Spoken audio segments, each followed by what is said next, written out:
All right, now we know the lead up to the Reformation, so let's get this thing going. There's my man Martin Luther. It's on. Okay, so what is going to get this guy, who I've already said starts the revolution, to get him going? Well, it's two priests, Johann Tetzel and Pope Leo X. Leo X was the current pope. He was one of those de' Medici cardinal boys that eventually does become the pope. And Leo's got a little bit of a problem. He's kind of spent like all the money he's supposed to have. And since we've talked about that, that's a lot of money. So he needs some dime, okay? And a buddy of his, a priest by the name of Johann Tetzel, was in charge of the indulgence program. And we've talked about that before. The idea of the indulgence is that you pay for something that your soul can go directly to heaven. Well, Johann Tetzel has an idea of something called a plenary indulgence. And a plenary indulgence, and the idea is that if you gave the church some money, you could get someone whose soul you felt might be in purgatory out of purgatory and directly into heaven. For those of you who don't quite remember, we might have talked this before, the idea of purgatory, that you're not bad enough to go to hell, but you're not good enough to go to heaven, and you're stuck in purgatory, that you could be there forever. And so the idea that you may actually be able to help someone get out of purgatory is pretty incredible. And basically also the idea is like you could get this sinful person and they die and you could pay for them to get out of purgatory, which of course Luther would thought to be ludicrous. And the amount of money that you would have to pay for it would actually be, for like a regular peasant, almost like a third of their yearly salary. And so it is this idea that is going to drive him insane. Now, Leo X himself wasn't a fan of this, but he was making so much money, he kind of lets it go. And now we've got the problem. Oh, it's some pictures. Here's Leo. Here's Tetzel with his little box. Well, Johann Tetzel comes to Wittenberg, and in Wittenberg, Luther is just sent over the boiling point. He is absolutely enraged, and so what he ends up doing is sitting by himself, and he comes up with something called the 95 Theses. And the 95 Theses were direct challenges to the church and the problems that he had with the church. Like some examples, like number 6 was that the Pope cannot remit guilt. Like, how could the Pope remit everything? In number 33, he questions the legitimacy of the papacy and the idea of papal infallibility. And in number 37, that all Christians should have a part in the church. And the idea is that he airs his grievances and what they can do to get better. And he hammers them on the door of the church at Wittenberg on All Hallows Eve, because the next day is November 1st, All Saints' Day, and the benefit of that is that everybody's going to church. And interestingly enough, Luther also decides to get these published. And people go berserk. Some people think this is the coolest thing that they've ever seen. Some people are, who's this heretic? And who could believe this guy who we talked about him, this unknown, Martin Luther, who's this guy? That boom, he's going to start this whole thing. Well, here we have the impact of Gutenberg, because it's time to publish, and we see one of his books, and this is a pamphlet over here. Now, oddly enough, Luther is actually not against the Pope, because he sees the Pope as a guy that could help him. He actually writes a letter to Leo calling him a most excellent pontiff, whose integrity and learning are a delight to all good men's ears. So, like, the whole idea is that he thinks that Leo can make a change, and he also even offers himself up, like, if you think that I should die, that I'll die, but you can do it. Unfortunately, after writing these letters to Leo, Luther gets no reply, nothing's going on. Lots of people are starting to flock to him, which he's not really comfortable with. But eventually he just rejects Leo and says, if this guy is not going to do it, I'm going to do it. And actually, one of his letters, he refers to the Roman church as the synagogue of Satan. He basically, and then settles that we can settle this matter no longer by words, but by the sword. Um, he is going to publish in German. He calls the Pope the Antichrist. I mean, these are things you're not really supposed to do. But what's going to help Luther, he's going to get some help. A major noble in the Holy Roman Empire, and we're going to talk about that a little bit more later on, who kind of rivaled the power of the emperor himself, decides to protect him, and he publicly makes a decree that Luther is under his protection. And as a result, both Leo and the emperor of the Holy Roman Empire don't want to do anything because they don't want to initially start a war. And so as a result, Luther is going to start to publish. Now, he does get executed in 1520, but who cares?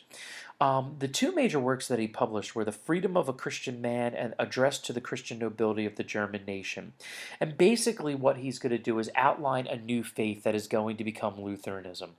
And the idea of the freedom of the Christian man is that it's all about faith. I don't care what you do, I don't care what you look like on the outside. If you don't believe in God and deeply read the Bible, which he will translate into German, then it doesn't matter. And that the laws of the church and most of the sacraments just don't apply. He then advocates for German nationalism and the idea that they should kick everyone out that is from the Catholic Church and run their own country. Once again, calling the Pope the Antichrist. And I have some quotes in the notes that you could really look at. And so many princes go to him. And when you look at Lutheranism today, you see it's very similar to Catholicism, but instead of some of those subtle focuses. Now, eventually, in 1521, Emperor Charles V, the Holy Roman Emperor, which we will watch a film on him separately because he manages to destroy that whole thing, calls together something known as the Diet of Worms. And the idea of bringing Luther in and maybe that they can discuss, come to some type of an agreement to fix the problems because he doesn't want war. And we're not sure exactly how committed Charles was to this. What we do know is that initially the council started off pretty good. Charles isn't going to kill him, although he does write in his own kind of like journals that he felt that the biggest mistake of his life was not to kill Luther, but by 1521 it doesn't matter. But then they start talking about ecclesiastical things. Luther is having none of it. He is not changing. And basically the whole thing blows up.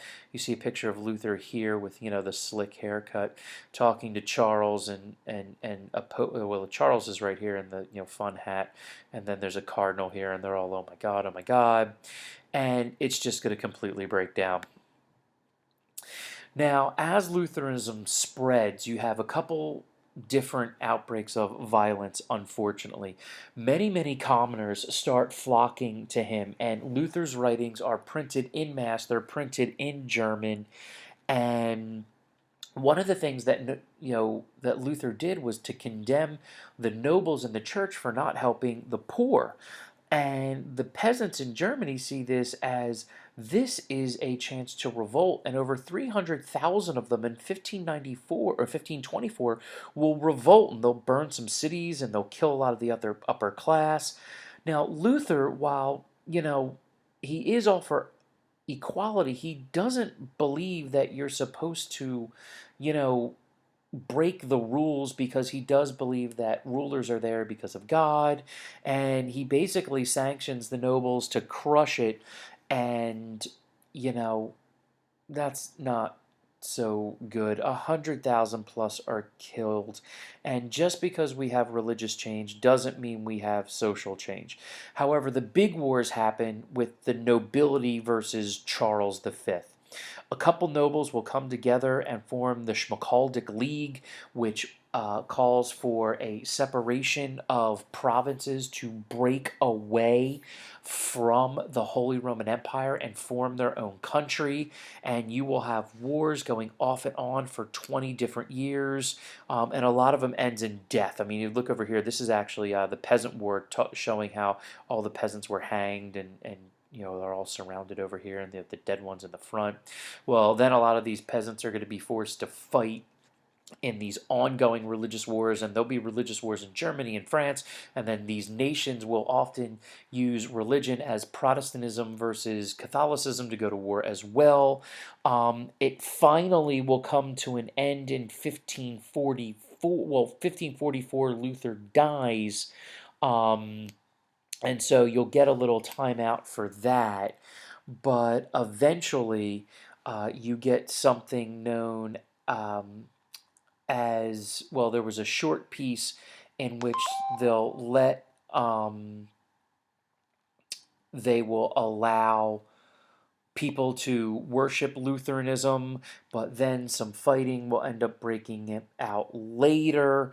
There's another revolt against Luther, or not Luther, against Charles, oddly enough supported by a pope because he doesn't trust that Charles, or think that Charles has too much power. We'll talk about it in class. But finally, after all this fighting in 1555, so 30 years after the Peasant Revolt, you have the Peace of Augsburg, in which the Lutheran Church is officially recognized. All princes get to decide what religion the people of their lands will be. Nobody else is recognized, and Catholicism and Catholics are still the main religion.